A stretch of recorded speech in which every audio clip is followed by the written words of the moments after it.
All right, welcome everybody to our Planning Commission meeting this evening. Let's go ahead and get started. We will begin with a Pledge of Allegiance. If you'll all please stand and join me in the pledge.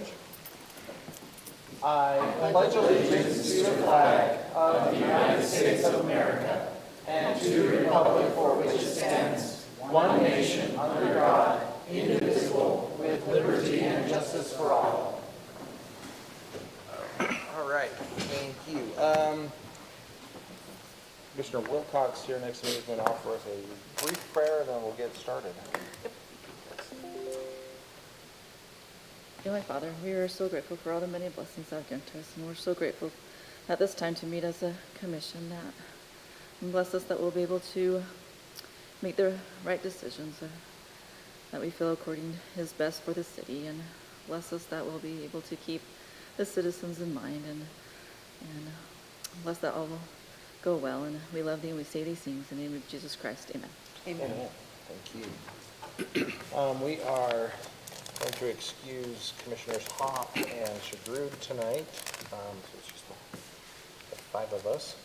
All right, let's go ahead and get started. Our first item on the agenda, scheduled for a public hearing. This is a conceptual site plan amendment, resubmittal, I like that on the agenda, for the Hive development. And we will turn the time over to Corey again. If you could fill us in on what's new or what else we need to know. Thank you, Chair Daly, members of the commission. Just a brief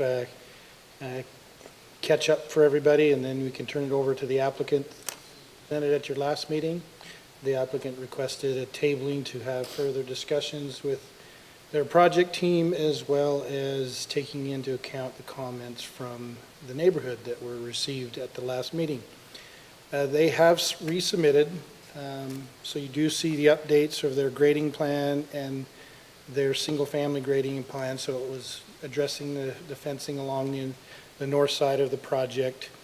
I know that there is an additional amendment I believe the applicant will propose after some recent discussions regarding this subject. I was not able to get it into your agenda because it arrived today. And so they'll prepare to discuss that with you. Just by way of logistics, I did preliminarily run that new drainage plan by the city engineer and said, do you have a concern with this proposed design? He said he doesn't have a concern. He's okay with it. Obviously, he still needs additional time for a final review and check of all the numbers. So pending what the Planning Commission decides, what you have is a conceptual plan, and staff has provided the previous staff report. So if you decide to move forward tonight, condition number 1 would likely, in my mind, potentially be altered. So we'd need to address the alteration. I believe a lot of the other conditions are just recommendations of how you want to move forward. You have a choice. Also, this being conceptual, they could come back with a final design in a subsequent meeting to the commission, because this is your item to approve, and you could see the final design pending whatever you accept tonight, if you do.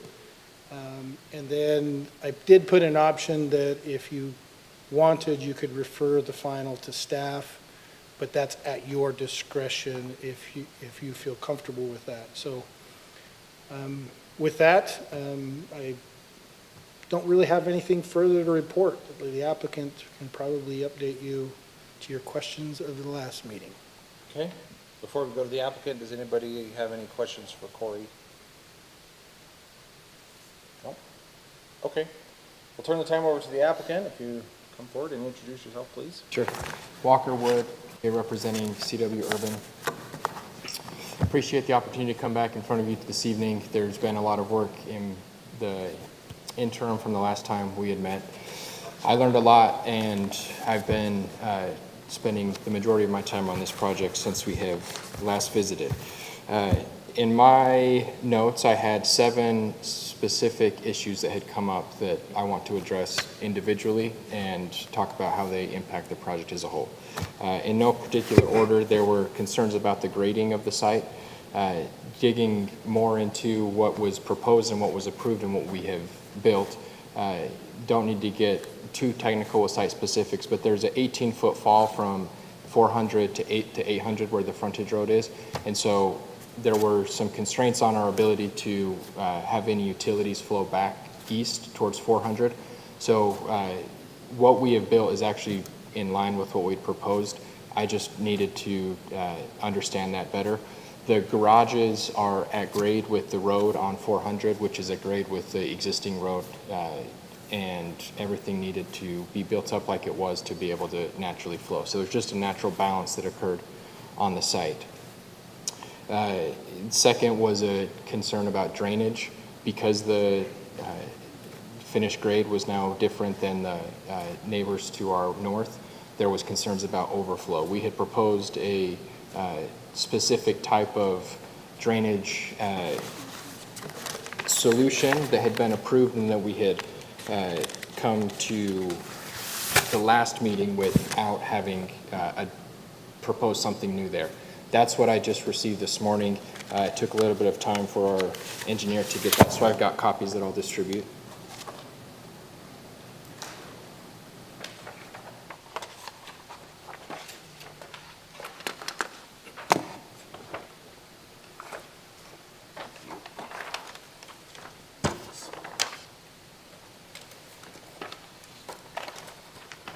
Just give it to him. I've got it.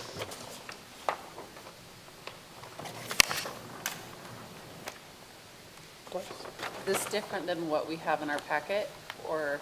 Yes. So this is a new drainage proposal, and this is the one that Corey referred to sending to the engineer. So I understand tonight this won't be a final approval regardless. If we do get approved, this would still need approval from the engineer. What we're asking for, rather than the swale system where we had a small ditch in the backyards of the single-family homes, we would install a 12-inch pipe underground that would collect through an inlet that's at the low point in each of those single-family homes in the northwest corner, which is the natural slope as we go east to west. This was the number one concern that I had heard both in the meeting 2 weeks ago and in the subsequent follow-ups that we've had. This is a much different proposal, but I think it's a much better one, where we no longer rely on the swale being preserved. Now it's underground, and there's an inlet that would catch all of the storm drain and flow into our existing system. So you'll notice it connects to the underground system in the road on the further west as you get towards the end of what we're proposing is our single-family homes that connect to the storm drain system that ultimately ends up in the frontage road, but no longer relies on the flow in the backyards from each house progressing west. There was and happy to address any questions with what we're proposing there. There were major concerns with communication from our company with the residents. I can't make up for all of the poor experiences in the past. I have spent quite a bit of time trying to make sure I was aware of all of the concerns. We can't do everything to meet every desire and need, but we have tried to understand what the concerns are. I do think that drainage was the primary concern, but that wasn't the only one. So we've had an open house at our model unit where we got a good showing. A lot of the attendees who were at that open house earlier this week are here this evening, and they've been really helpful in just providing a context behind what is wanted and what we can do to try to address those. There was also a concern brought up about on the very west end of the site there was some erosion occurring because it's such a big fall from the east side of the site down to the west. There were actually, as you get closer to the frontage road, some of the yard that was coming into our property. So to address that, we're proposing extending the retaining wall all the way to the frontage road. So there will be a structure along the bottom of the fence to eliminate the concern that some of those roads or some of the yards were eroding into our site. The slope of the fence was another issue as far as if it was going to just continually rise with the site. In discussions with the residents and with our engineer, we've modified the plan so that it steps along the property lines. So at each of the existing homeowners' backyards, there will be a flat fence across. There won't be any angling. And that will occur at each, not at every line. There's 18 feet total that have to step. So it's not at every property line, but we will keep that straight rather than having a slope.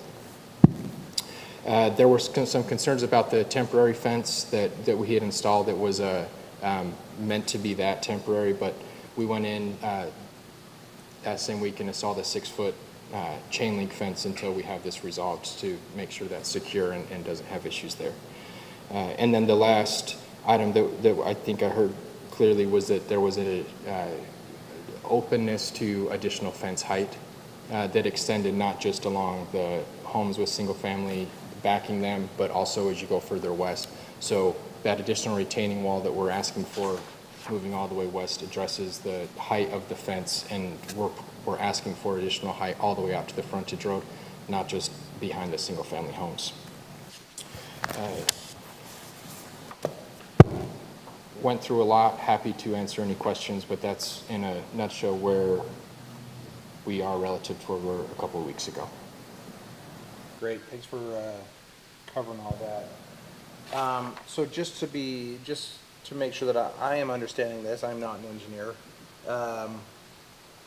In the backs of the yards, on that very north edge of the property, that drains forward to the street, south of the street? Or It drains west. It's going to go along the west? Yes, Okay. so there will be a 12-inch pipe that will naturally slope west. Okay. Until you get to, it's the third home, and then it connects south to the existing underground stormwater retention system that is in that spine road that goes between the single-family homes and the townhomes. Okay. So it moves west and then south. Certain spots go south. And then eventually west again, yes, as you get to the south end of the property. Okay.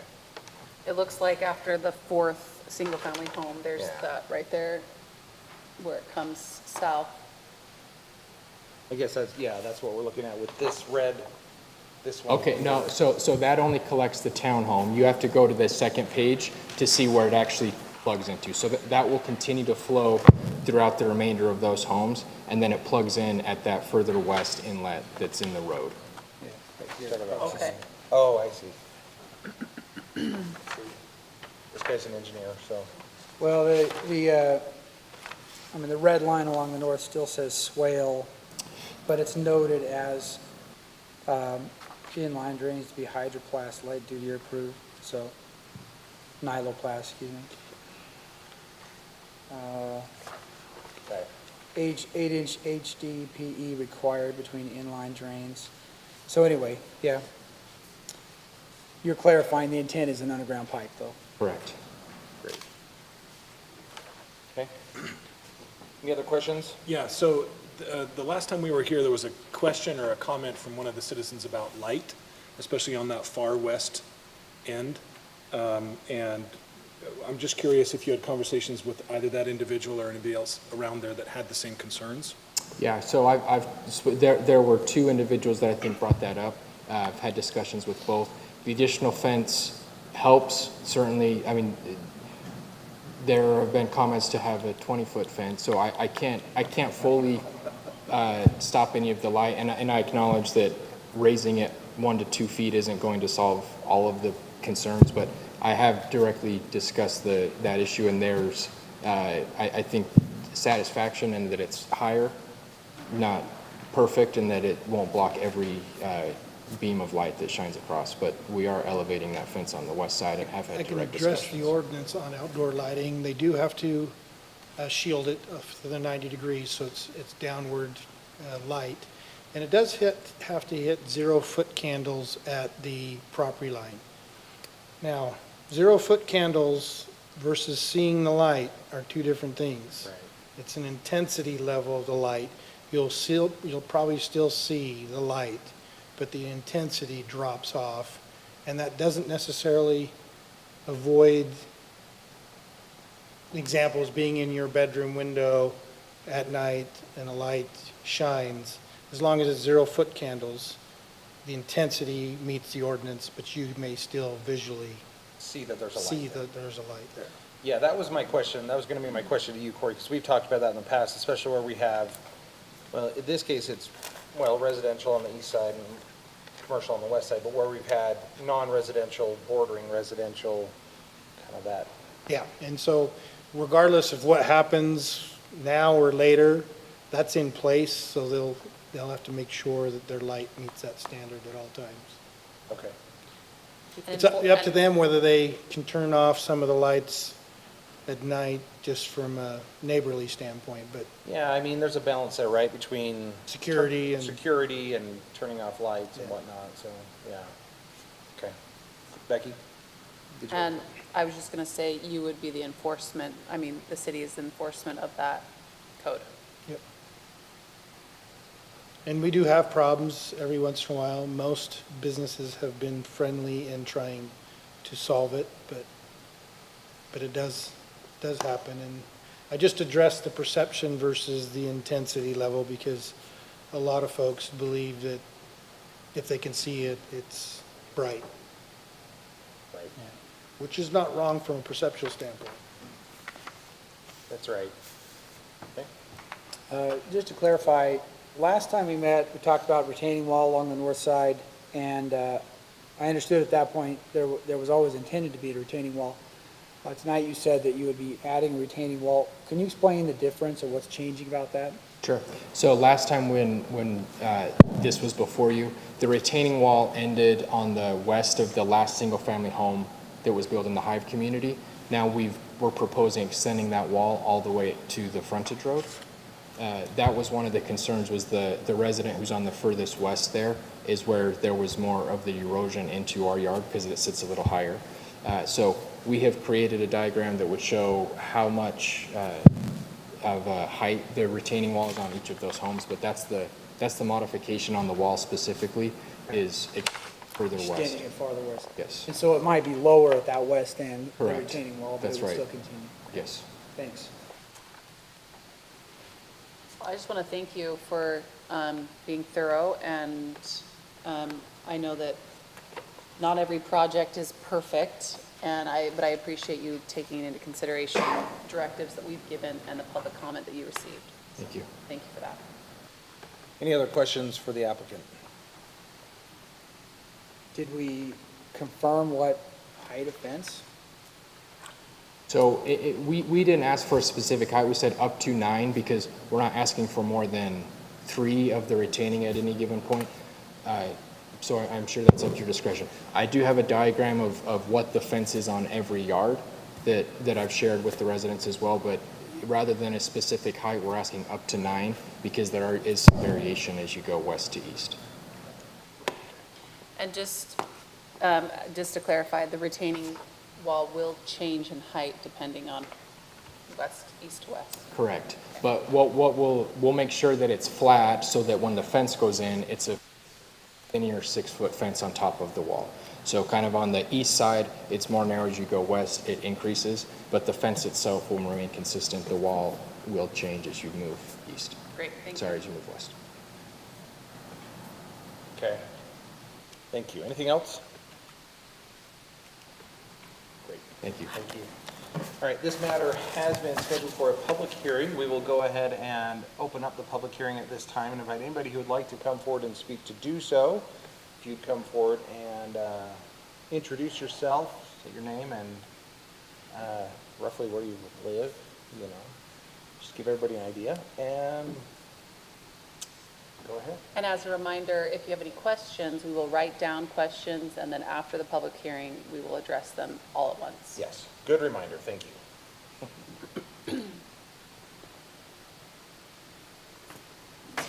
I'm Alan Rolfing, 567 Applewood Drive. First of all, I'd like to thank Walker for being proactive with our concerns and taking care of our temporary fence and other issues we've had. Been pleasant to work with, thank you. As he's proposed the wall, it looks great, I have no problems with that. My only issue would be is that the Centerville engineer blesses their engineer that the conceptual plan of this drainage will work. To me, it looks like it will, so great effort putting that together, but as long as the Centerville engineer agrees that it's the plan. I don't know if there's any long-term maintenance on this as far as keeping roots out of the system. When you have a drainage ditch like that or a drainage pipe like that, it becomes a marvelous hydroponic conduit for tree roots and such. So later on down the road, you may have some rooting to do to keep that clear, but I don't know if that's something you want to consider. So, other than that, thank you. Thank you.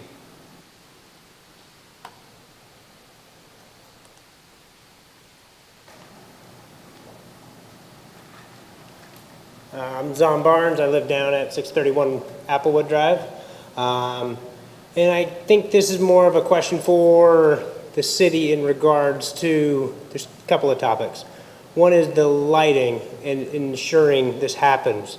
So far, the city hasn't been really great at making sure that they're following proposed plan, why we have the grading issue in the first place. So my question would be, is if the ordinance is there, how is the city planning on actually enforcing it? They haven't yet to enforce something with them. Secondly, would be that it still looks as though our taller wall will be on the low residential, backing low residential. I'm backing a high or a commercial area, and my house would be a low residential. The fence will be at its lowest point still at my house when I am backing the commercial building. So why wasn't there put a buffer? So this kind of comes back on the city again. Why is there no buffer between that commercial building, and we can't count a road because the road is part of this commercial development. So as cars come in, go out, go in, go out, I have a commercial street right behind my house. So if that fence were to go down, I am now fully open to a commercial road, adjacent to the frontage road, and only a handful of feet away from the freeway. So that puts not only like whatever future animals move into my home or whoever moves into my home in the future, puts their animals at risk, it puts their kids at risk. And I get there's roads, there's houses on the frontage road too, but it's not their backyard, it's their front yard.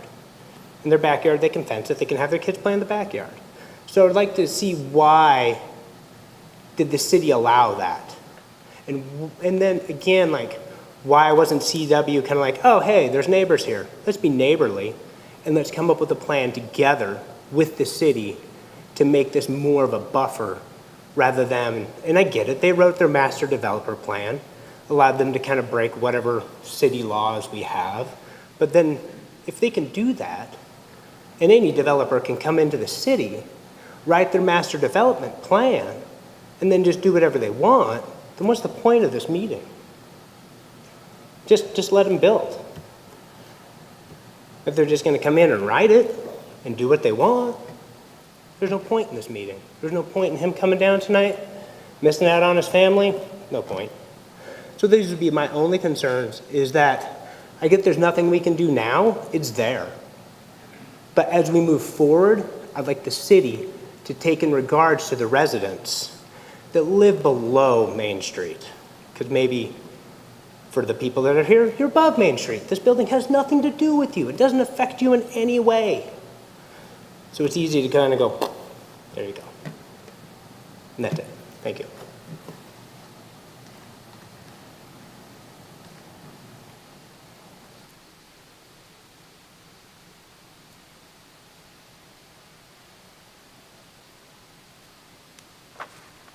Well, my name is Ryan Fowers. I live at 645 North on the corner of 400.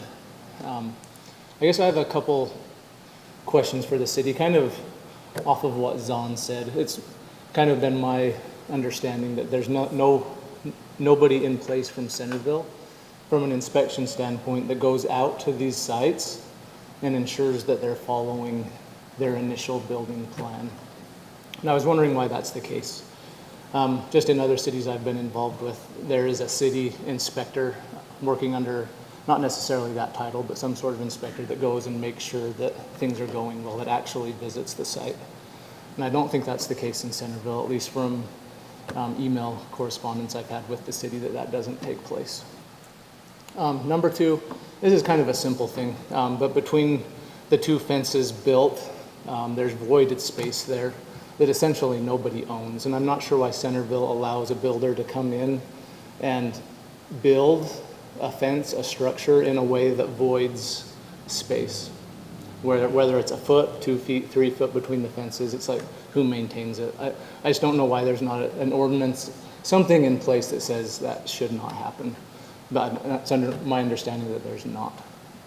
But just to finish, I just need to compliment Walker. Night and day difference in communication. He did a fantastic job. I think he's been to my home 4 or 5 times. He's a very super nice guy. And I'm on the very far east end, and my wife and myself are happy with the proposed plan. He's a great guy and very easy to work with, so thank you.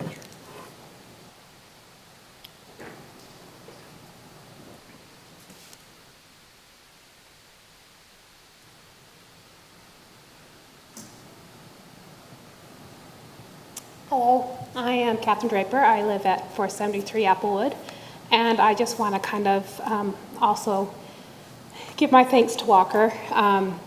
He's answered my questions to the best of his ability and the best of my understanding, because I freely understand that I'm not an engineer and 99% of it goes over my head. But the information I've been given has helped my concerns. And from what I can tell, it will work.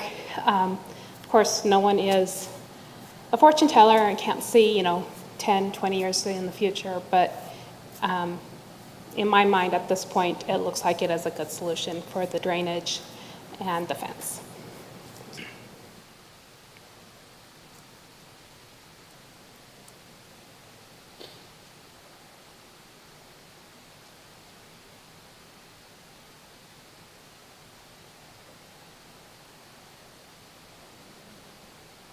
Right. Anybody else? No? Okay. Just want to make sure everybody has a chance if they'd like one. So thank you, everybody. We will go ahead and close the public hearing at this time. All right, we got some questions to cover, and a lot of these are going to go to you, Corey. Let's see here. Yeah, let me clarify some things. I wrote down some specific questions. Yep. And then I have some idea and critiques about revisiting the original approval. I'm not sure. You want both, one or the other? Well, I'll start with the specific questions. Okay. Yeah. The city engineer on comment 1 will be looking at verifying the drainage. So whether it's, the condition now or whether you receive that first, but it'll be a part of the final review. As I indicated earlier, the city engineer was given a copy. I asked if he was preliminary okay with using that type of design. He said yes, but he reserves the rights to make sure all the flows and everything are done correctly. Which can be put as A condition a of approval. condition of Yes. approval. The issue of maintenance, they're private drains, so each lot owner buying the property will be obligated to maintain that, and if it's not maintained, it'll create problems. And there are provisions in the city to do some enforcement, but not necessarily on the private drains. They just have to manage their water, so each lot owner could figure out a different change if they needed to. But we would look first to the design approved plan. But the law only requires them to retain the water. It doesn't require them to maintain that pipe, and we don't have authority to enforce maintaining their pipe per se. This is the bane that happens on the hillside when we get lots that have some backyard drainage and they tie in together. And the answer is yes, they'll need to maintain it. And so the developer, the maintenance, the HOA, they'll need to work out those duties privately on those private drains. And that's the same as it would be in any private Yeah, we have the same anywhere thing in- happening with the Symphony Homes development. Yeah. Doing the same thing. It's the issue that now state law requires you to retain your water on your property. So you can imagine people who live on hillsides currently, if they tried to develop today, it would be interesting because surface water does flow from property to property, so. The state is getting stiffer and stiffer on that. Won't give you the commentary on that, because if we need water out in the Great Salt Lake and we prevent it from flowing, it's an opposite effect, so. There's no more precipitation anymore, it doesn't matter. That may be true too. That may be true too. We may not have a lake in the future. Lighting enforcement. I'm not aware of any permanent lighting going in. I believe it's the construction lighting that's going on. And so the regulations are for that permanent lighting. So if there is a violation, there is an enforcement of that. It is by complaint if it comes from the general public. That's the city council's adopted a complaint. We do not have an officer going around trying to tag every time they see a violation. It has its own effect to cost to the city to do active enforcement. It also has a political repercussion is having a ticket Tom out there doesn't make a friendly city. So balance of enforcement, but it is by complaint. So just to clarify that, if any of the neighboring residents had a problem with the lighting, they would come and complain, file a complaint, that then that would be addressed? Yeah, if you go to the city's website and right on the front page, how do I, click that, you'll get a code enforcement form. And then second question about that. Or you can call in and we'll fill out the form for you. Second question about that, temporary lighting, you said, is that at all, Well, construction, there's been kind of, this is the deal with construction and all the problems we're seeing today. Construction activities are to cease, I think, at 9 or 10 p.m. and not start till like 6 or 7 a.m. in the noise ordinance. We've had complaints before because the cement pours and the ability to get concrete has been difficult. And so there has been some construction activity occurring past those hours. We've had conversations with CW Land about that and attempted to bring them back into compliance with the construction activities. So, but until that time, your construction lighting will be present. But once the but it permit, should be off at yeah. a time when that, okay. Well, we have a noise ordinance, so you'd think they would turn the light off on the noise part. But yeah, once it's permanent, we do have a standard to go into. I've got one about talking about the lowest point of residential versus a buffer. I think that's revisiting the project that was decided. I can revisit how that happened if you want to. I have another question about enforcement of the following of the original plan. Yes, the city does have someone present. When they put in the improvements and do their construction activities, you have a city engineering office that is going out inspecting what's going on. There are, I know this is a little bit contentious last meeting, but there are field changes that happen. When the sewer district comes out and says, no, I need the pipe to move over here, they'll re-engineer and resubmit and do those changes that are needed. But you do have an inspector out there watching the improvements in the system. Additionally, while they're under construction, you have, we hire our contract services. We have our building official that's out there inspecting the construction going on. So there are inspectors present. It's the issue of the communication of did it follow the original plan, did it not follow the original plan? That's the reason for the retaining wall. And I think we got some clarity. They look back at their plans, but I think the city engineer, from my perspective, had always told them, watch your grades and your issues on the back of those lots because you need to capture that water. And so, so there has been some field changes, but apparently not drastic ones. The void space on the property line, it's a couple scenarios going on there. There's no law that somebody has to build their fence right on the property line. It's typical that you would put it on the property line, but there are no laws that says you can't put it 2 feet off of your property line. Does that make sense? Not if they have to get around that side and maintain it. My understanding, and the developer representative can verify, there's a lot of discussion about that fencing and the takedown of fencing, and there's a lot of old fences that are present along that property. When they couldn't reach an agreement, Ms. Carter told me that they decided to put their fence on their property line. So you do have the issue of posts versus the panels and some gaps that way. My understanding is they put it on the property line, so you'll have some minor gaps. If an existing fence stays up, that's the existing fence of the property owner. If there's 3 or 4 feet, or whatever it might be, gap, it could be that where the existing fence is of the property versus where they place their new fence, the existing fence might be in the wrong spot. It might be the owner's property. Or another scenario is they put it on their property line, the new fence, and there's a gap, just a natural ownership gap between the properties. And that happens in old surveys and so forth. And there's no opportunity to force a non-property owner to take care of non-owned property. And so the issue would be is, check your fence line, check your survey, check where your property line is, so you can verify whether there's a gap. And then if there is a gap, work with your neighbor to make sure you're not encroaching on their property, and you might readjust your fence or something of that nature to take care of that area. But you're going to have some of those gaps, and there's no rule to force a non-property owner to take care of that gap. So verify the true one, that there is a gap.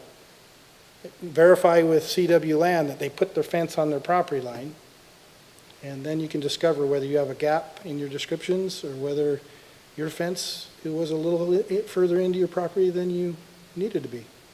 Well, and just to that point, just to clarify, if an adjacent property owner puts a fence away from their property line, they are still responsible to take care of whatever is still their property. Yeah, if there But were that's weeds, where- if there were weeds present and they are the ownership of the property and a complaint comes in, then they would be responsible for taking care of. But that's where property line, clarity is really important. And if you only have 18 inches, that's really difficult to try to get back there and take care of. So you're removing the panels at that point in time and cutting down your weeds. So that can happen. The other ones, it's up to you whether you want to revisit the approval. I mean, I can tell you how things happened.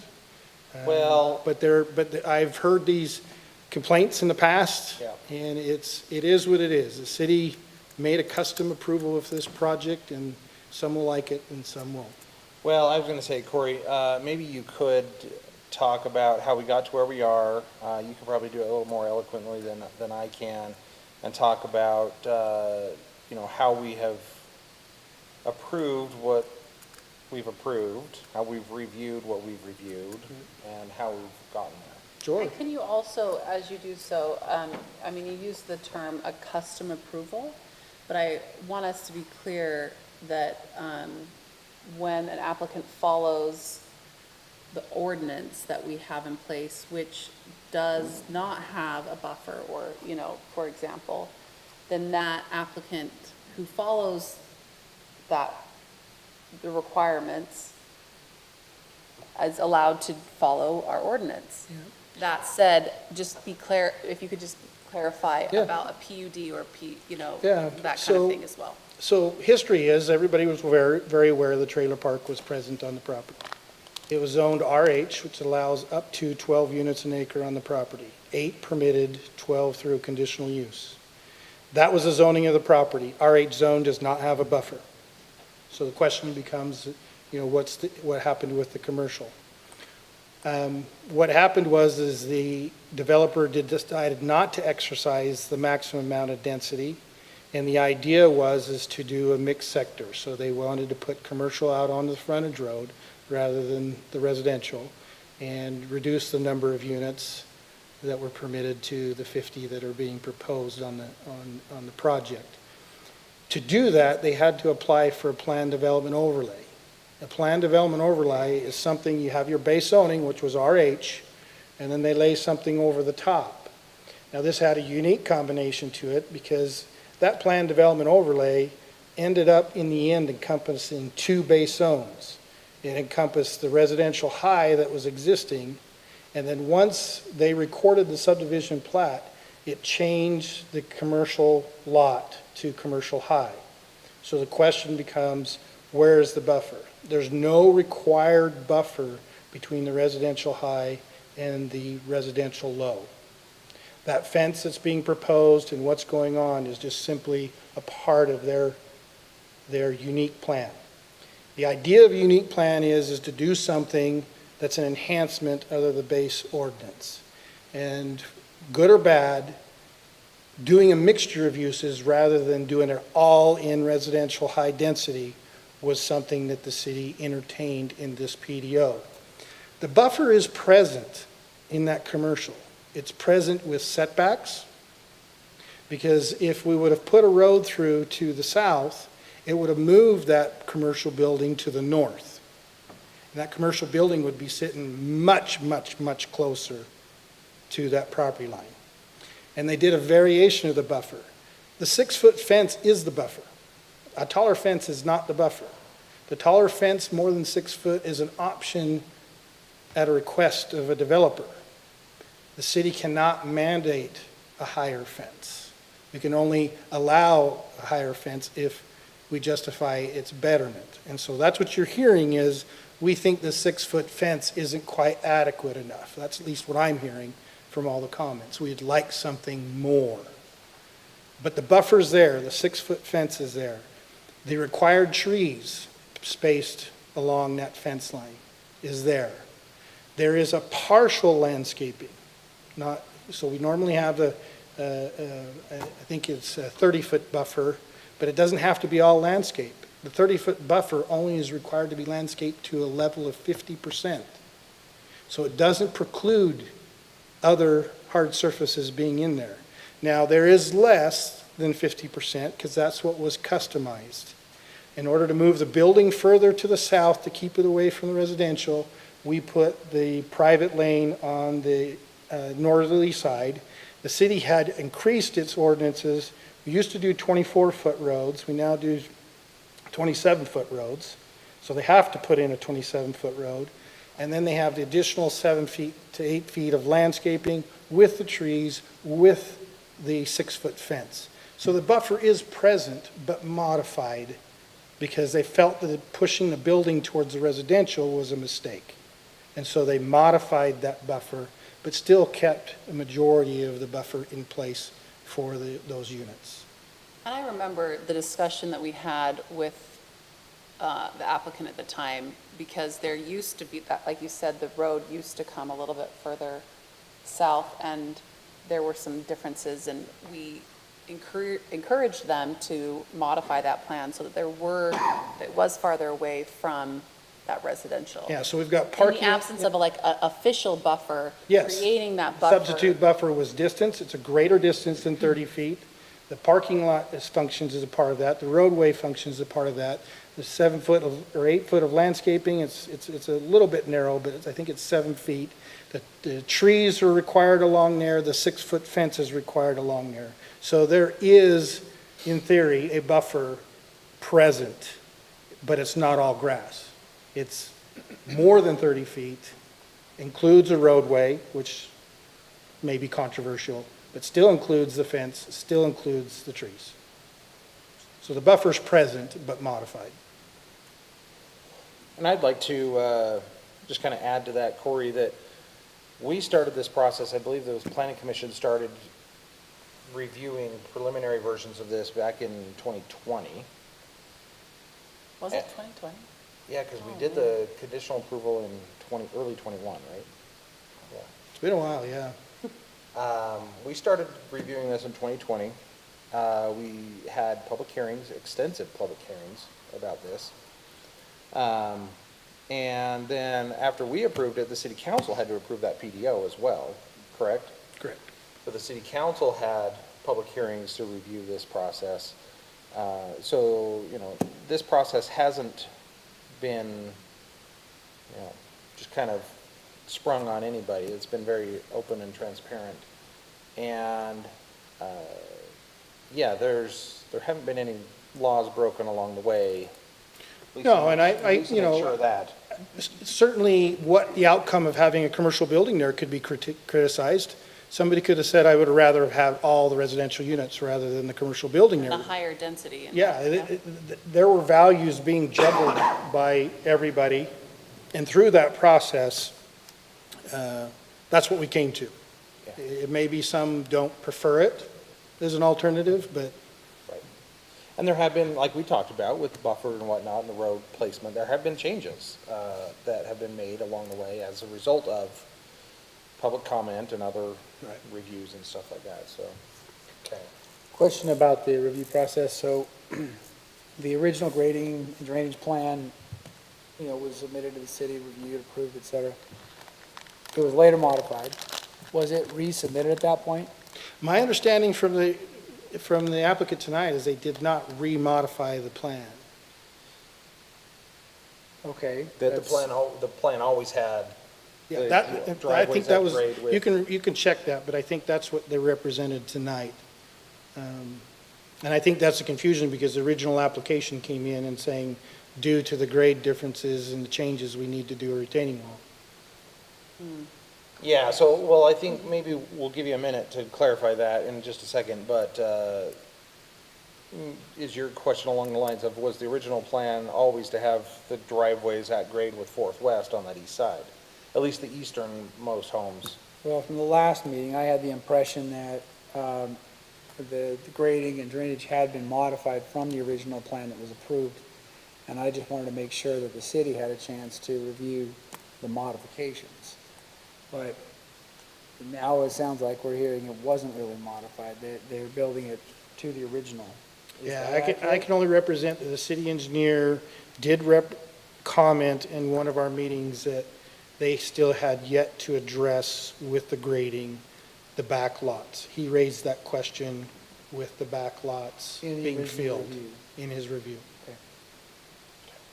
The other, So let me just chime in. My understanding on that is that the front of the lot is fine.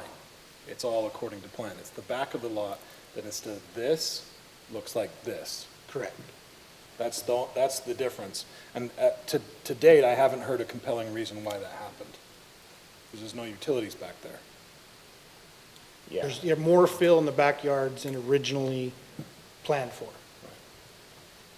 Yeah. Any other questions for Corey? Then we're going to go to the applicant to talk about that. no other questions, but I do want to address one other thing in regards to fencing, and just so that we can all have this clarity. If an adjacent lot has a fence on it, and that fence comes down, that adjacent lot unfortunately is not responsible for a private owner's safety and security unless the private owner has their own fence, right? Yeah, that's bringing up the issue of timing versus their fence coming down versus an owner that Not, took not their fence down. necessarily on this fence coming down, I'm just saying in future, in future. So obviously, being good neighbors, we should all figure out fences and figure out how to help everyone maintain safety and security. But I also want us to be very clear that if a fence comes down and it is adjacent to your lot, it is not necessarily your neighbor's problem if it's the neighbor's fence. It is your individual problem that you Yeah, need to resolve. in a simplified version, if two people have a backyard fence facing each other and one of them's built by a neighbor, they didn't agree to build it in conjunction with each other. Not payment, not shared payment, it's Shared just- payments and all of the things that go on to get along with each other. Just me, I put up a fence, Becky, against your backyard, and I keep it on my property. And the windstorm And the blows it windstorm down. comes in and blows it down, am I obligated to put that fence up? No. If you wanted a fence and liked that fence, and I chose that it was too expensive to replace, you would have to decide at that point in time whether you put up your own fence. Now, I'm not like suggesting this to make anyone feel like, you should be at odds with your neighbor, but I'm just trying to recognize that we believe in individual property rights, and as that, we want to make people aware that they are individually available to do what they want with their property under, city recommendations and code, and they also are responsible as well. Yeah. So, Yeah, in a simplified version, if you relied on someone else's fences for your security, they're not obligated to maintain that for you. So can I piggyback a question, and I'm trying to look it up, but maybe you know. As part of the approval for the overlay, was a fence a condition? Because it's on their conceptual plan to put in that fence, it became part and parcel to their development. Even though there's not a requirement for the RH, Yeah. they had proposed it, and so it is now required. Right, so it's my understanding that they could not take the fence down permanently Correct. unless they wanted to violate. Unless they their wanted to approval. amend it or come back and justify the reason why they're taking it down. That's correct. Very good, thank you. I think that addressed everything I put down. And I just want to add one more clarification. When I was speaking about these fences, I'm not encouraging neighbors to just take fences down. I'm just saying, in the event a fence comes down. So, Yeah, just, it's a little bit of Tear civic. down this wall. no, I'm just trying to help us understand where we have power as property owners and where we can work with our neighbors. Yes. There are some things that rules and ordinances don't make people be neighborly. Now, we all know the saying, fences make good neighbors, but you don't always have to put in a fence. But In this case, they do. In this case, you do. In this case, you do. In this case, you do. It's a different, yeah, it's mixed uses. Okay. All right, anything else for Corey? Great. We'll invite the applicant back up to address a couple of things. Well, first of all, let's start with, if you would, please, the maintenance of this drainage system. Corey mentioned that it's up to the private owner. Are you gonna expect that to be maintained by each individual homeowner? Is there an HOA that's gonna take that? Will that be part of CCNRs? Can you talk about that? Sure. So we do have HOA and CCNRs. One of the concerns with the previous swale proposal was who's going to enforce this if it becomes an issue. It's in someone's backyard. That would have been harder to enforce because it was a ditch that was graded at a certain slope, so that one's harder to really understand what disturbances occurred and how to get it back to the original grade. With burying the pipe, there's less of an issue with the disturbance of getting to it, because you're not going to, well, in our CCNRs, we'll have the disclosure of where the pipe is, so there won't be any plants, et cetera, that grow there. But there won't be the same opportunity to disturb that, and the pipe will continue to flow west. So is something that's maintained by the HOA. If there are concerns, then they have reserves to go in and fix whatever is not working on the drainage across the whole community, whether that's in the backyard or anywhere else. There is a casing around the pipe, so to prevent from disruption of roots that would penetrate the system. So that is part of how it self-maintains. And then the other is that because it's buried, it's harder to disturb that for the homeowners. Can I piggyback on that? So on the original plat, this is considered limited common area as opposed to the normal common area. Are you going, or you, but is the Hive going to allow fencing of each of these individual yards? Yes. Okay. Yeah, and that was another, I think this is another improvement over the original proposal, so that there isn't the gap underneath the fence. Yeah. In those side yards. Okay, thank you. Can you confirm or talk about placing the fence on the very edge of your property line? Yeah, so one of the obvious frustrations was that there was a lack of coordination from our side with the neighbors. And I've received near unanimous support that they were in support of a higher fence. So while that wasn't built, when we did install the 6-foot fence, we did do it all on our property so that we wouldn't need to get each individual homeowner to approve. So it is on the property line, but it is on the CW side. So is it on your property or is it on your property line? It's on our property. And that's where, especially on that very eastern edge, there is a property staked. I've been talking to the Fowers about how we can address the gap there. I didn't realize that neighbor fence had gone in more recently. So we'll come up with how we can help address that issue. So there isn't some weird gap? Correct, yeah. I mean, and we'll have to, I don't think that's our property, so we're limited in what we can do, but we'll make sure to continue to be really open and try to find the best solution there. So I'm still not clear. Yeah. I mean, frankly, if you don't have an answer, you don't have an answer. Why the difference between this, which is what was on the original grading plan, and this? Yeah, so there's two components to that. The first is when you go out the back door today, because of the heightened elevation, there is less of a privacy. So that was kind of what instigated wanting to relook at this. When we did that, we dug into grading and was this always part of the plan or were we up higher? What I've found is there were very minor modifications that wouldn't be significant in raising the elevation. The back grade has never been final graded, so we're still finishing those homes out. If we did get this plan approved tonight, there will be a different grade than what there would have been previously approved. So we just haven't done our final grading in those backyards under the previous swale system. So we never resubmitted because there weren't any significant modifications. But the reason it looks like it does today is just because it hasn't been fully graded out. And that would look different now if we get this approved, where we raise up the You're back saying of the those west yards. side is still going to come up higher? No, he's saying the North. north side. North side, right? The talking about north the is what north? you're saying hasn't been Yes, final graded? yeah, correct. Yeah, on the north side. Yes, that's So right. hypothetically, if we don't approve this, which it's looking like there's positives that are happening here, what would the back, you're saying the back would not look like it is today? Correct, but it's still, there is still a larger concern about the amount of slope there, which was what the original plan was approved for. We're just trying to make that better, but yes. I mean, honestly, I get it. It's fine. Sounds like your concern was that the slope in the back, those rear yards on the north, were steeper than Yeah, it was preferred, so you tried to make them a little less steep. in combination with that and trying to create privacy for both the eventual homeowners of those and the existing homeowners that are our neighbors. Yeah, so it was twofold, but yes.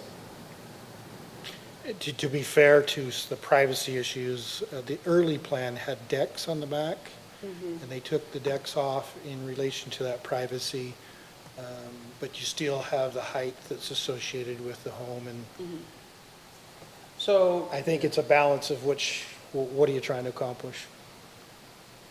so I pulled up the plans that we approved in February of '21, the grading plan. And, for example, the second house in from the east, the original plan had the backyard 4245. This most recent one shows it at 4246. So it's a foot taller, but it's not, I don't know that it's as drastic as maybe It was feeling? it's been, yeah, it has felt. It looks drastic today. There's not, and again, that's because we haven't gone back and done the final grade on those north portion of the site. So, yeah, I mean, what I'm seeing here is, it does look like the most recent one has it being a little bit higher, but not like you've built it up a ton to get there, so. Yeah, so the final grade will hit that foot higher, where Final today, grade. if you shot it, it's probably Quite a bit. quite a bit higher. Shot it means take a measurement, Survey, yeah. not a weapon. Yes. Realize what I said. Okay. Any other questions for the applicant or anything else to address? Anything you'd like to address? I don't think so. I don't have anything to add.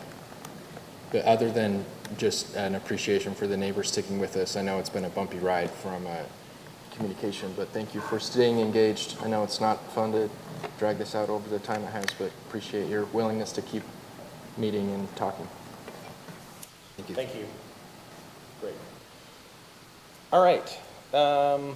Anything else? Any other questions for staff before we discuss this amongst ourselves? No? Great. I guess I'll lead then.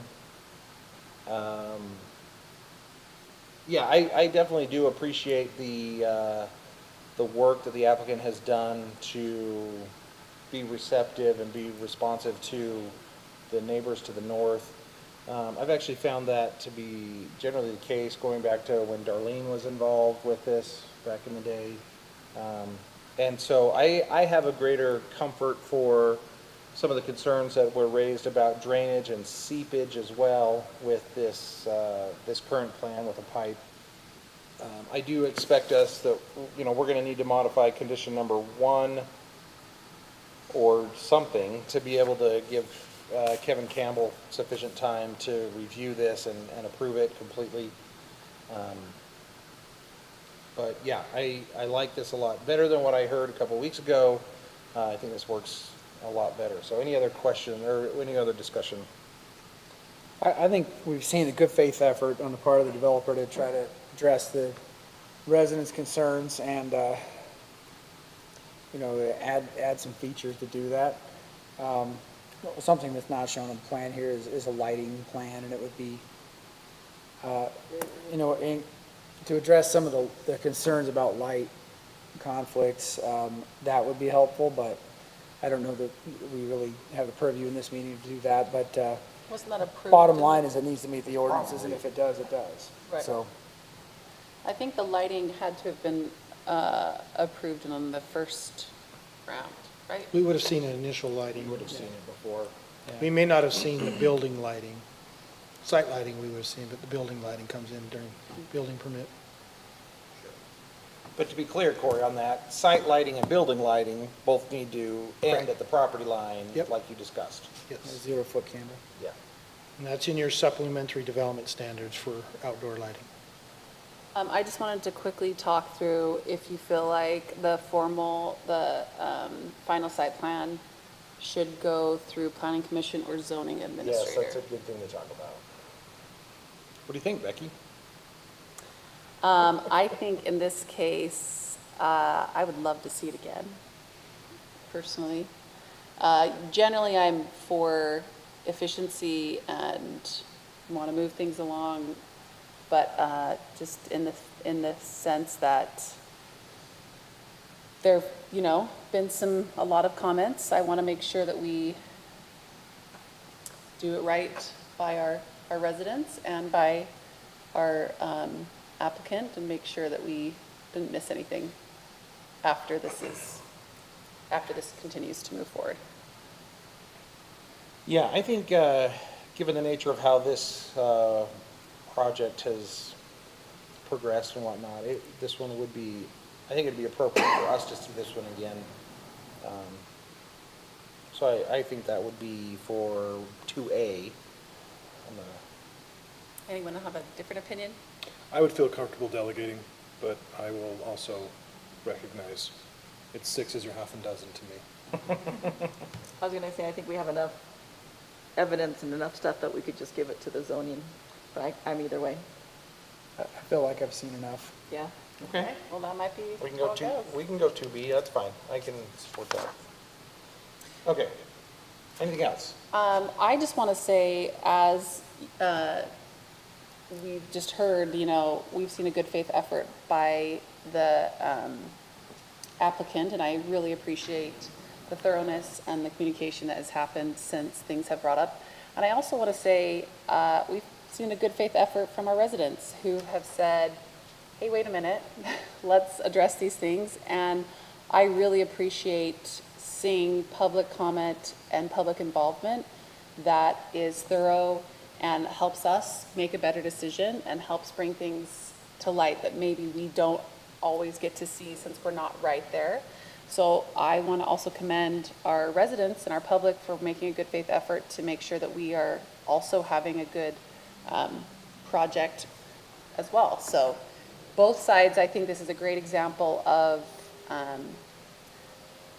in any project. I mean, I don't know if anyone's ever done any renovation. I did a renovation of my house, and it was like everything, you have to kind of figure stuff out. And so I've appreciated what's happened from last meeting to where we are today, to see both sides and both individuals and both groups coming together to really create a good solution for our city.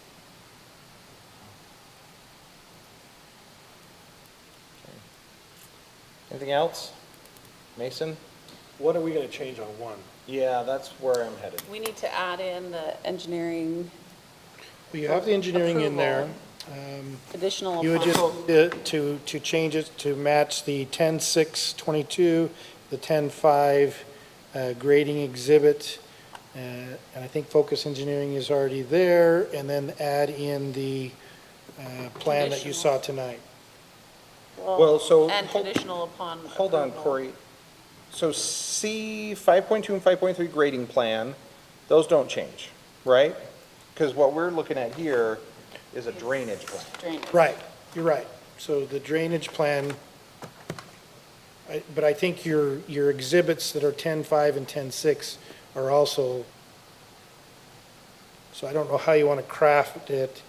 I would craft it that it references the 10-6, or 10-5, 10-6 submittal, along with the submittal tonight, and if this submittal tonight modifies those two, Well, we do have it's the preferred scenario.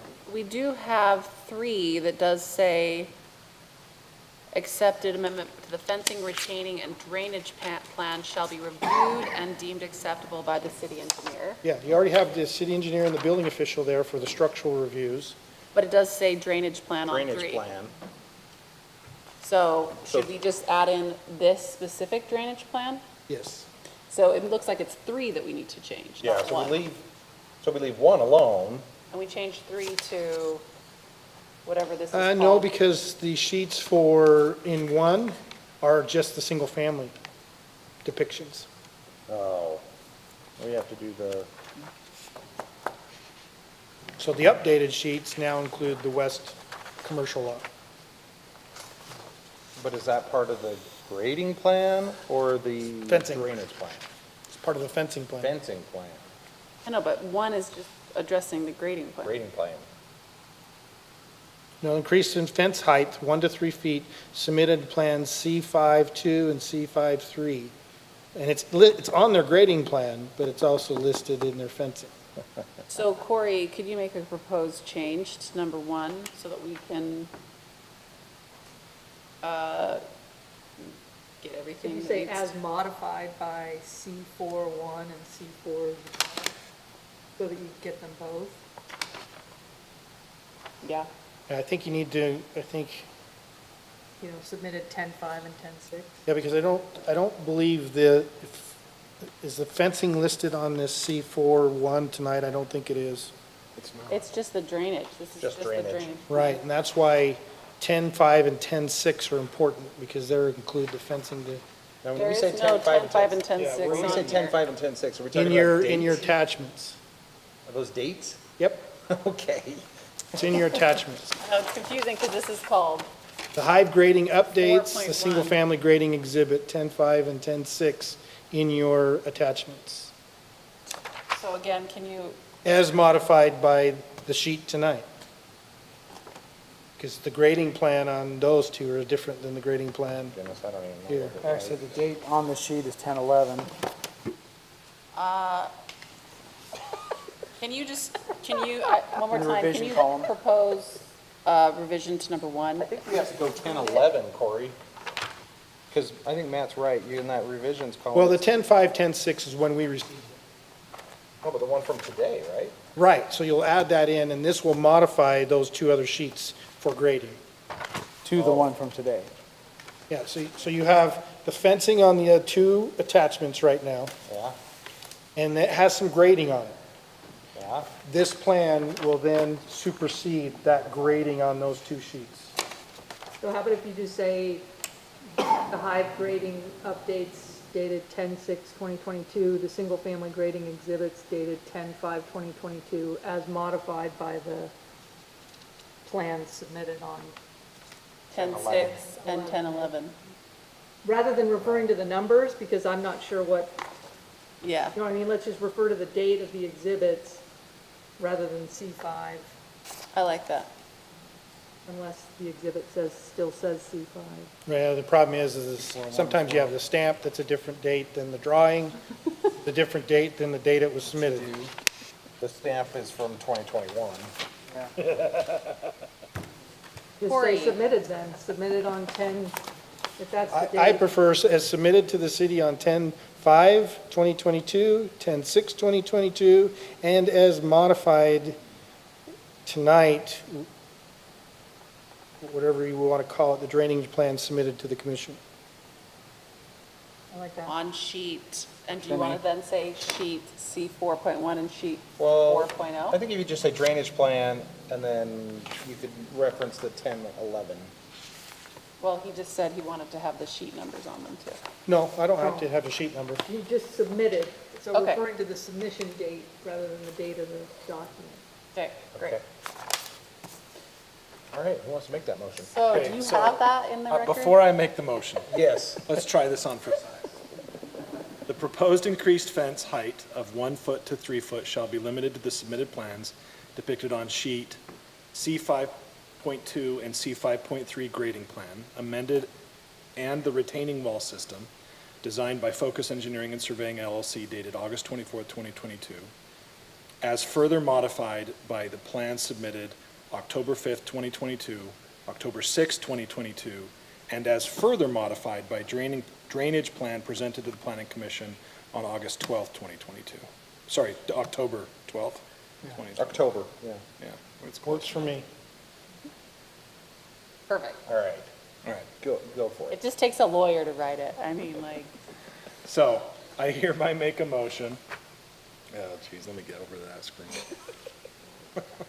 Sorry. Yeah, fair enough. I hereby motion for the Planning Commission to accept the conceptual site plan requesting an increased fence height for the Hive development as follows.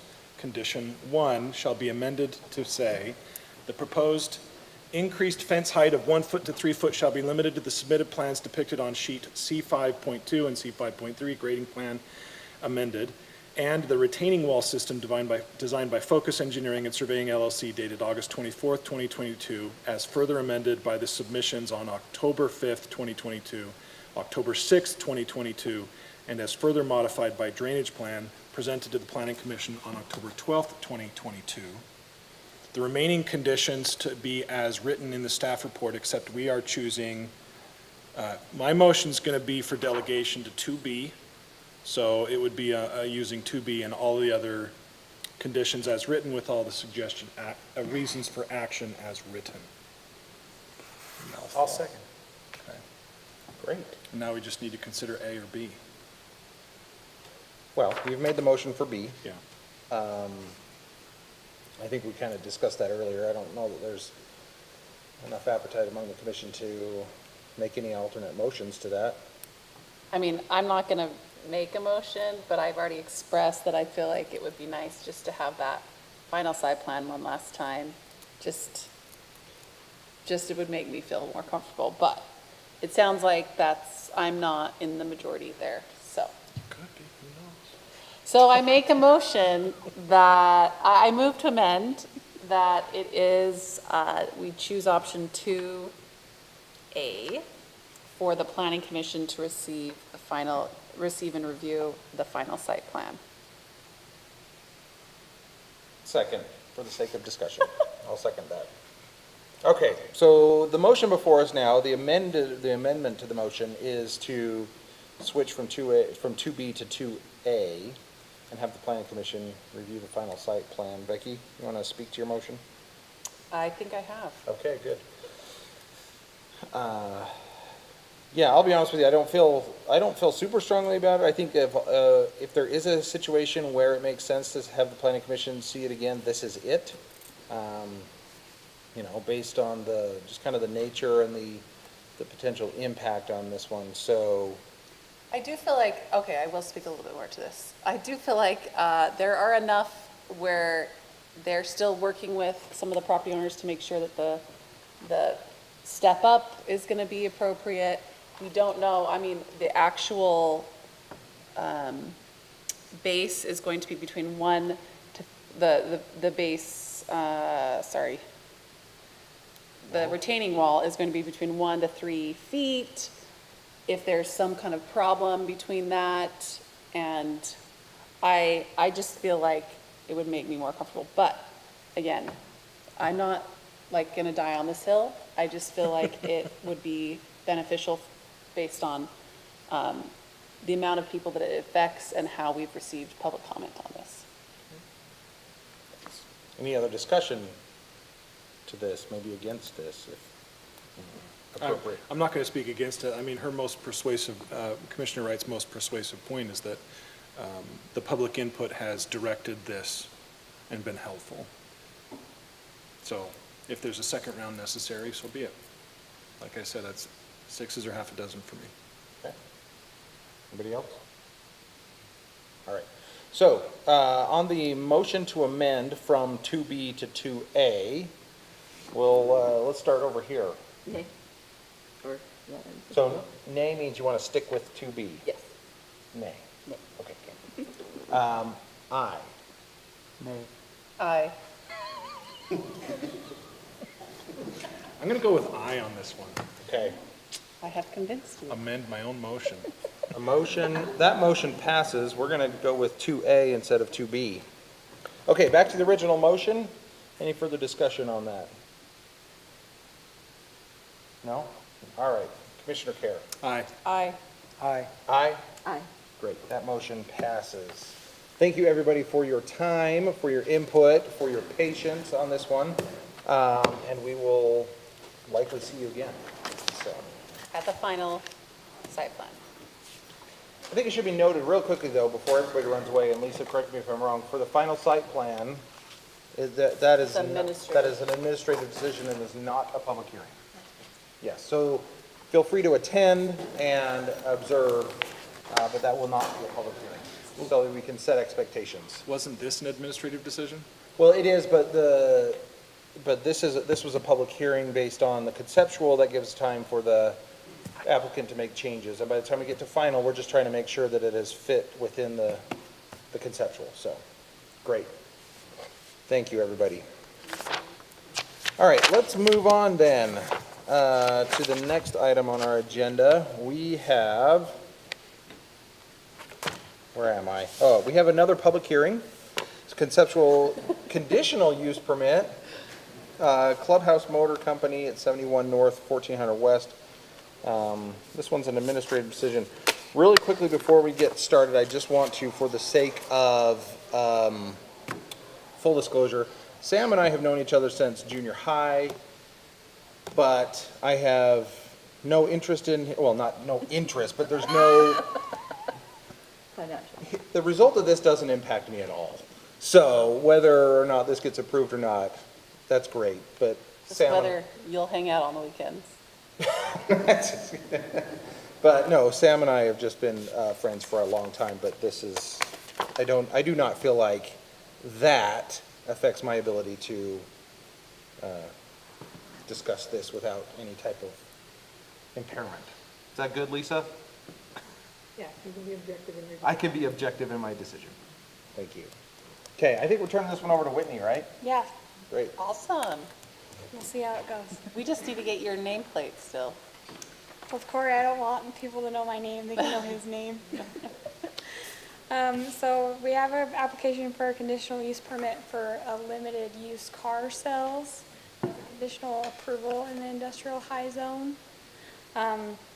He says it's just a hobby business selling on the side, up to 3 cars at a time, no repair, appointment only. It looks like it's consistent with the goals and objectives of the general plan. It's suitable and harmonious with the other adjacent properties and uses. It doesn't look like it'll have a huge impact on the community. It's in an existing building. Like I said, it's appointment only, no repairs on site. Nothing needs to be added for health, safety, or welfare of the area or anything like that. The one concern that came up is adequate access and parking. We're not sure how the cars are going to be delivered to the location, so that's something we need clarification on. And then the parking, so the site has 24 parking spaces. The current use in one of the tenant spaces is an HVAC company that requires 18 according to ordinance. The other company is a medical supply company retailer, and they require 6 parking spaces according to ordinance. So all 24 are currently being used. They might not use them in reality. I mean, I drove over there a couple times and the parking lot was pretty sparse, but nonetheless, by ordinance, all 24 are being occupied. So a couple of options that the Planning Commission has is you can table this decision and give him time to address the parking issue. You can table it and give the applicant time to apply for a parking modification, or you can simply deny it because it doesn't meet the off-street parking ordinance. So that's the extent of my report. Are there any questions? So, yes, option 1 basically means go back, talk to the property owner, potentially kick out one of the other 2 tenants, I mean, if it came to that, free up Or some create space. some sort of parking agreement. We've done that in the past. Yeah, I was gonna say, Like does shared. a parking agreement fulfill that? It would be option 2 to do that. So, that would be part of option 2, is a parking modification. Now, the option 2 parking modification means maybe, They've got various things. They can either show that the individual users don't need the amount that's required, and we can approve a modification based on those specific uses. And if they change, that would then change the terms of the parking modification. Yeah. They also could come back in and do a shared parking and show that the ability to share with all the different uses could take place and share within the site? within the site. Because we're not talking about shared off-site. Okay. And so, or the third option is to say, my specific use doesn't need that parking, and here's the reasons why, and you could approve a very narrow, limited, for that user, that time, that narrow amount. But either way, we're gonna need some kind of formal proposal, Right. whether it's option 1, option 2, or the different flavors of each. Correct. But the option 1 is trying to say, this is what we've calculated according to our records and what the users are here, what's licensed to in our records. Maybe the HVAC company just recently left. We don't know that. I mean, I'm being a little bit extreme here, but, it's a chance to go prove the case. Option 2, which I know the commission has been hesitant with, why do we always see the parking modifications? But this is another example why preserving the modification might be okay, because our view of the demand for parking doesn't seem to match the users of the site. And so requiring additional parking may be more than really needed, and maybe a shared or a specific study for a particular user is more appropriate. So this is a little bit of a slight tangent to this, but when this site was developed, it was 2 spaces per 1,000. Currently, we're at 4 spaces per 1,000. What? Triggers. What's that? Good question. So as long as the uses stay in place and don't change anything, we're considered compliant, even though they're non-conforming. But if you want to change some things, The use? so on our site plan, if you want to add to the building, or it's a building that's non-conforming and you want to add that way, you go to the Board of Adjustment, or there's ways to, or you end up in a different scenario where you raise the value of the property. But we're not there. We're over in the conditional use side. And now we're saying you're adding a conditional use to this site, which this site never had previously, nor was accounted for. How does that impact? And right now, according to our ordinances, is that they need 4 stalls minimum, and the existing approved uses that the site was originally developed occupy all of those stalls. So let's say, for example, Corey, that the HVAC and the medical retailer, medical device retailer, whatever, they've been there since the beginning, when it required 2 per 1,000. Nothing's changed as far as that goes, but now we have a new tenant potentially coming in. Are we retroactively applying our current standard to what was in place when they first moved in, whenever that was in the past? You know what I mean? In my view, no, we're not retroactive, because we're dealing with different uses. So the issue that you're bringing in is, let's say the medical company walked away, would they have enough stalls? The question would be is, by count and users they'd have in the stalls, but you still have a tenant space that's vacant, and you need to account for that when you approve another use. There's 2 other vacant spaces in this building besides this one as well. So someone else might come in and need more parking after this. Well, do So we good have to luck. account for that? Because I know that in previous situations, an applicant has asked and requested for a parking modification, and we have said to them, great, you can have this parking modification, but you have an empty space that you're not going to be able to even fill if you steal all of these. And is that only because that person owned the entire thing?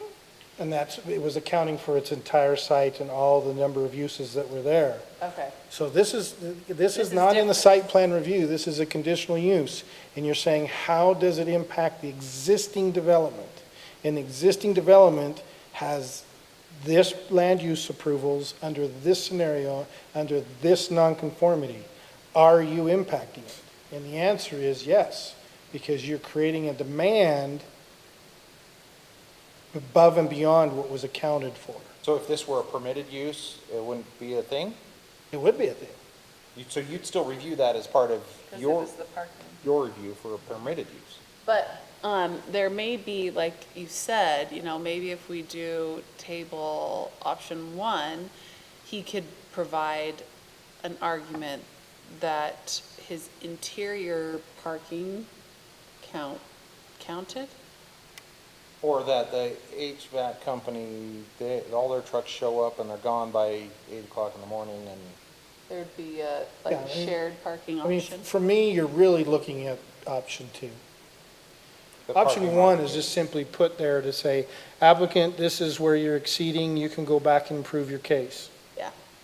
Option 2 is like, our discovery is you're probably exceeding, but there might be an argument to That you could come modify back. the parking demand without impacting the uses. Yeah. Because we're trying to mitigate the potential impact. Question, other times we've addressed this. Sorry, there's- Whitney. No, you're fine. I'm learning over here. We've had off-site parking agreements. Is there potential for that here? Yes, there is. That's another scenario where they can, off-site's allowable under the code as long as it's within, I think, 500 feet of the site. And that would be option 2, where he would show us that. I just don't know what's around here, so. Here, I can pull it up. That's one of the flavors of option 2, right? Yeah. Yep, that's one of the flavors. Okay. Because remember, we did this with, what was it, Cut Bop, where? Yeah, Cut Bop, It where went you- sideways on us with Cut Bop. Yeah, where they wanted to park their Careful with trucks. Cup Bop, 'cause Where they wanted to park their trucks occupied the parking stalls, even though they were parking their trucks in the parking stalls. We assigned places that weren't as convenient, like behind the dumpster, there's a big area that's unused. That was a storage area, and then the storage area on the west, or the south side doorway. Did they use that? No, we all got complaints with the trucks being parked out front. Well, what I'm actually thinking of is the church down here. They did get the off-site approvals. They got the offsite approvals, and they were able to get a shared parking agreements specifically because their off hours were different, Correct. than the others. Okay. Okay. Any other questions for Whitney or Corey? Or Whitney. All right. We'll go ahead and invite the applicant to come forward and speak to this issue. If you'd introduce yourself and discuss any of these issues, potentially option 1 or option 2, or something else you'd like to tell us. Sure. Thank you to the commission for allowing me to come. This is news to me, so I'll try to speak to it on the fly here. My name's Sam Anderson, representing Clubhouse Motor Company. And Whitney represented it well. This is a hobby that, buying and selling cars, personally, I'm bumping up against state limits on what you can do, so I wanted to legitimize things that way. In terms of the parking, I don't know if I can ask a question here at this point, but I am confused because I'm currently leasing this same space for an e-commerce purpose, and I'm surprised that how that was licensed without any parking allocated to that business. Yeah, that's a good question. That goes back to my question Yeah, about, you are allocated, given the number of stalls for that use. so technically the Because site's it's an already office, over. office flex space is the approved use. So that was back to my question about if this was a permitted use, which his e-commerce business, So his e-commerce would generate a number. Yep. The medical would generate a number. The Yep. unused tenant space is a number. The other HVAC generates a number. And if they occupy it all, even under permitted use, it would be, nope, don't have enough parking. it's full. So in the situation that the e-commerce and the car dealer were the same owner, they could come to an agreement of shared parking. So But the- the issue, yeah, you could, but the issue is we'd account for the e-commerce, we'd account for the 4 stalls for the auto dealership. And the e-commerce says ceasing business. I was just curious, because it sounds like from what Whitney Do you have a said. business license for the city? Yes. Oh, I didn't find it in my research. I looked, I mean, our system's not And the that- best at research, but. And that's really Yeah, arguing, Summit that's Board really code. arguing option 1, is trying to reset and see if there's sufficient number of existing stalls to cover the space. What's the name under your business license? Summit Board Co. Summit Board Co.? Yes. And that, as I said, that would be ceasing operations, and this would be taking over. But it sounded like between the HVAC and the medical device that I would not have Yeah. parking permitted for that space. In a practical sense, the lot on the west side where my suite is usually most days has 3 cars in it, one of them being my own. So I'm open to pursuing other agreements if necessary, but I was just concerned, I was confused by that, the spaces that I thought I currently had under my current business. Yeah, you can't double 2 different businesses and count for the same parking, that becomes a shared. And they'd have to go modify that under a What he's shared. saying though is the one business is going away, Right, ending. if it does, and that's really option 1 now. He's gonna go back and try to make that argument that he fits in the original scheme. In other words, you would claim the spaces that the finance company is now giving up, E-commerce one. e-commerce, Yeah. yes. I think our original calculation is they would need 3. Yeah, but then the ordinance says that they need 4 minimum for this type of use. So we'd need one more than the e-commerce. And is there one more? No. No, There's not. all 24 are currently being used. There's -3, it sounds like. -3. So then that leads you to the option number 2. Is the demand for all those uses really warranted? Yeah. Or it's, the demand is I'm doing this and I don't need the 4 stalls for patron parking because I do online sales by appointment only and. And that certainly would. And I can cross-use the e-commerce site. So the e-commerce would be going away, but I certainly would not, for my operations, I understand the 4 spaces that exist in the ordinance, but for my operations, I would only need 1. The 3 display parking spaces required by the state would take place inside in the warehouse area, so it would just be me parking my. And that's where you would tie now, instead of looking at all the other users, you would come in under option 2 and say, my specific use in this narrow window does not need more than 1. Let's use that as an argument that comes about. And you say, okay, for you, as long as you're only doing display inside, you're only doing your auto sales online, and you're only doing the sales by appointment 1 at a time, you could give the parking modification for that narrow of a use. And then anybody that wants to repeat that same narrow use could occupy that. But if they changed it, then we'd be back here discussing it again. And the only alteration to that I would provide would be that you potentially would need more than just 1 outside if you have A people customer, right? coming. Good point.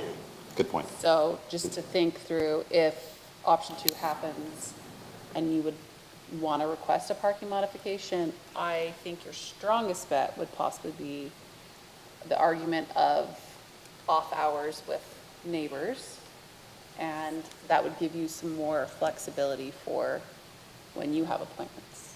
So, this is a question for Corey or Whitney, was the applicant given an opportunity to address this before tonight, or? The reports were sent out Friday. We sent out the report. And this didn't come up in DRC or anything? I saw the agenda, maybe I missed what else We didn't have a was. discussion on that because we were just introduced to his project and what he wanted to do. Because barely submitted his application, so Okay, we used the process to okay, vet out the application. that's fine. All right, well, real quick question for the applicant. One, the question that came up was the loading and unloading of vehicles, or the delivery of vehicles. How do you anticipate that happening? So as this would only be, I'm looking at maybe 12 cars per month on a high end. I would not be buying from large loaders. Anything I bought up to this point has been smaller, hot shot style delivery trailers. So I'd be happy to look at a limit of trailer size, which I would hope would alleviate any concerns along those lines. I would think trailer size somewhere, around 20 feet would certainly characterize any deliveries that I would get. So you would be storing vehicles that you're selling on the site? Yeah, inside, I would, Inside, okay. yes. Yeah, Not in- state motor vehicle requires minimum of 3 display stalls. That's on, Excuse me. that's on this one here, these in 3 interior. But, I also am not, too concerned about delivery of vehicles in an industrial area. I mean, Especially on a knuckle. Especially on the little, It's not. this street, It's like not a this through is not, street. it doesn't feel like a huge, this isn't Main I Street. mean, it's just nice to know what he's anticipating, but I don't feel like we need to put any sort of parameter on that. Well, be careful on that because you can't, we get lots of complaints in that area. Remember the reception center? We get complaints on the church with all the on-street parking. And so if you have a transport comes in and, Lawn Butler that used to be there, that parked up and down the street, you start blocking off traffic to unload, you're going to get complaints. Well, but if this. So I what we mean- look at is, if you're going to bring in transports, can you circulate those transport on site? Yeah, Yeah, that's I what think it you is. could back a trailer in from the south into that parking lot, dump it off, and away you go. Yeah, so the condition would be is no unloading of transports on the public right of way. That'd be fine. And then we don't have to limit the size. We don't have to worry about the size of the trailer, we just say, keep it off the public right of way. Okay. But even still, I don't really, I mean, I honestly don't feel like it's I feel like the only thing that I would probably think of is transports just sitting there indefinitely, which they don't typically do, right? They just drop it off and go. If you go down by the offices and just look east of us, you'll see all the problems that occur. I would just say that would be more of a thing, I don't mind if it's on the road and if it takes, a little bit You of got time. you got the tow operators that unload out onto the streets, you've got the wrecks that come into the vehicle repairs that get loaded and parked on the street. But I'm These just, are permitted uses. So we do have problems with okay. how the public right-of-way is being used. Yeah, that's fine, we can do that.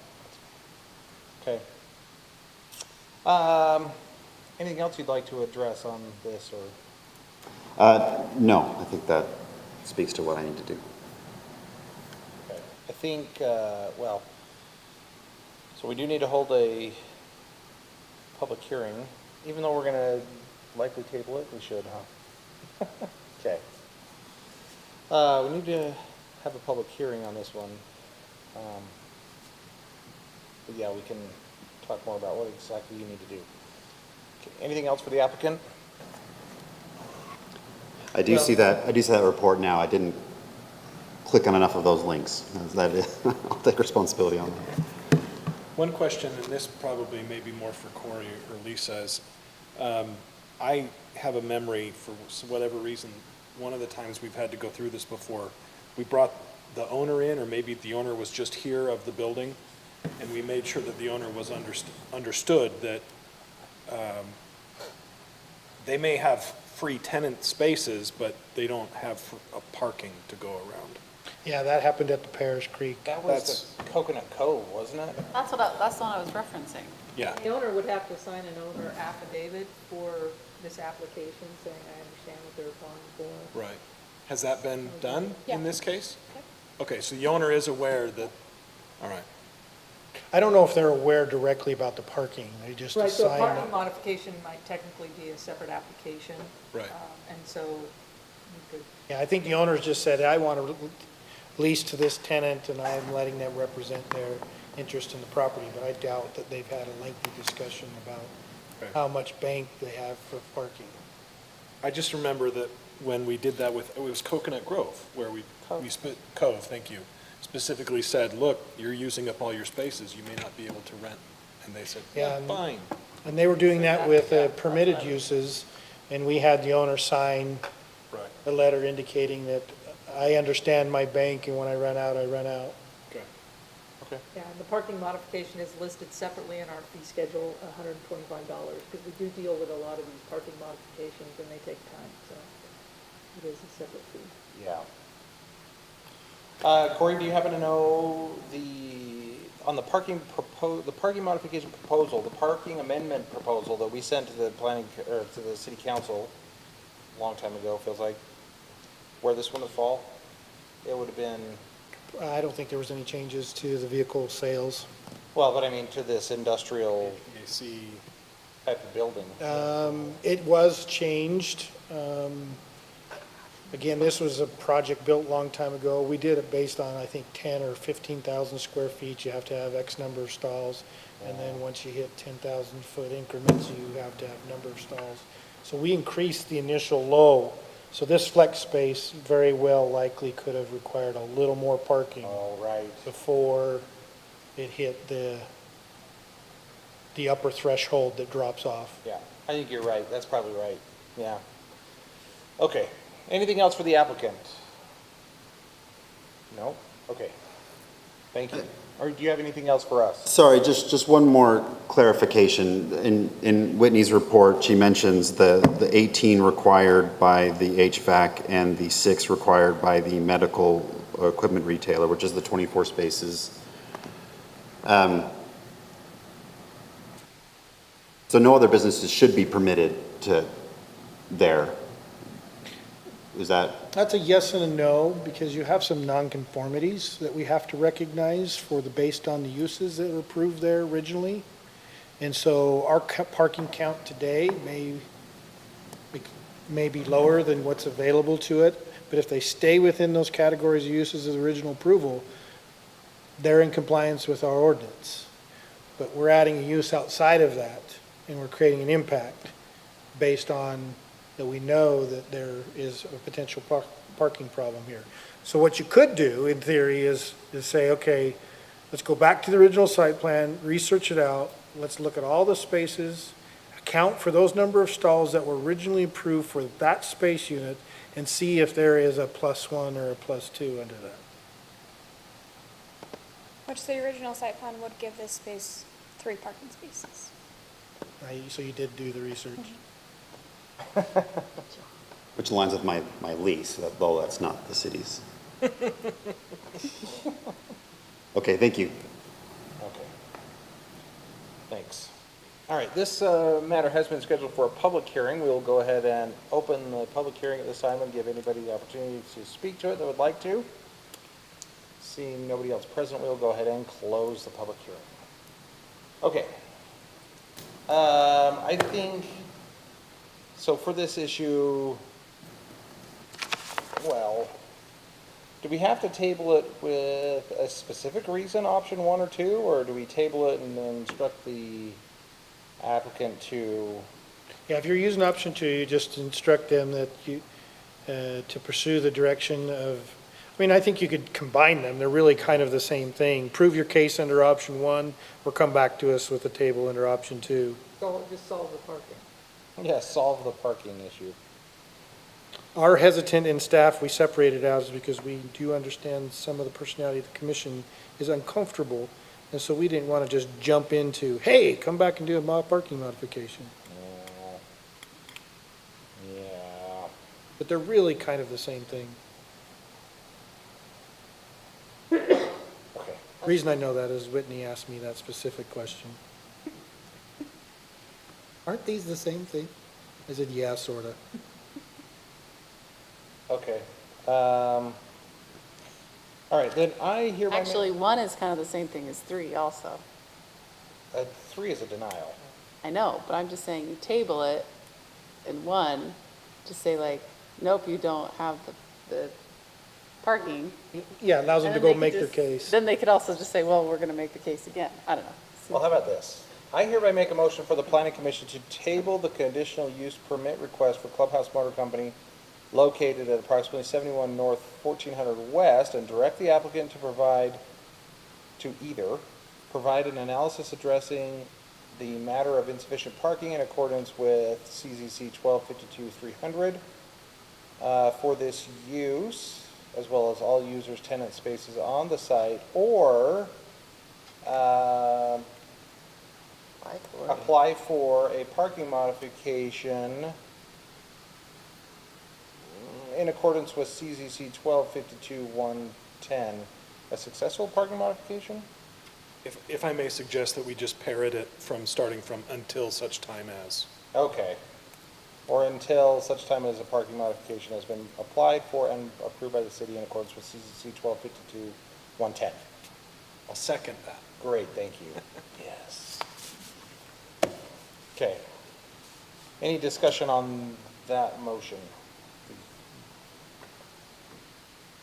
The merged motion to table? No? Okay. Then we will start down on that end with Commissioner Kerr. Aye. Aye. Aye. Aye. Aye. So I think, work with Whitney and/or Corey, figure out what the best approach is gonna be for you to solve your -3 situation or whatever we're in. Okay, thank you. And then we'll see you again. Okay. Let's move on. We've got the Community Development Director's report, City Council report. Corey? So your next planning commission, given the actions that you have taken, you have no items available for that meeting. So, And then we have Thanksgiving. right, but you'll still have your November meeting. Well, we'll have one meeting in November and one meeting in December. Oh, sorry, we do have one more here in October. I was going to say, that's going to be a while. Now, we have one more in October. But if there's nothing on the agenda, Do we have any training we need to do, Lisa? What trips have you been on recently? I mean, you don't have to invent some training if that's what you're thinking. No, but I mean, have we done our open You can public invent some meeting? We did trips. that. We did our quiz with Jennifer. If we have no. Do we need to do any basic land use There you training? go. We did that. Good, I don't want to have a meeting just for training. Okay. Good. Are you- Conflicts of interest. All We right. would support you if you really want training, but No, I'm just, we're probably excited about it as you are for a meeting. we can take the week off. If we have nothing to talk about, then let's plan Do you on. anticipate the Hive coming back quickly enough to do Now, final? they have to do a final site plan application and set that up. We got the engineer that needs to review the detailed plans, and Okay. its middle date's passed. We would have had to have tabled the Hive again tonight. Oh, yeah. Okay. So, all right then, let's plan on no meeting in 2 weeks? Does that need to be official, like, voice vote motion? No. I don't think so. Yeah. unless Sounds something great. comes up, then you can cancel Okay. it. I think you can confirm, share. Okay, we'll do that. I That's will fine. Closer- be, just so you know, I'm unavailable on the 9th, November 9th, for that meeting, just Okay, so you know. sounds good. All right, let's go ahead then and talk about some minutes. We're going to review these really quickly like we normally do. Anybody have any suggested changes or anything on page 1? Page 2? Page 3? And I love that I arrived at 7:09. I just love how That It's is written up. Yeah, very, written in stone. very, In 37 seconds. yes, exactly. Page, She was late. page 4. Page 5? Great. Do you want to make a motion? I move to accept the Planning Commission meeting minutes from Wednesday, September 28th, 2022 as unamended. I'll second. Great, we have a motion and a second. All together, say aye. Aye. Any opposed? Great, that motion passes. I move we adjourn. Second. All those in favor say aye. Aye. Any opposed? Great, we are adjourned.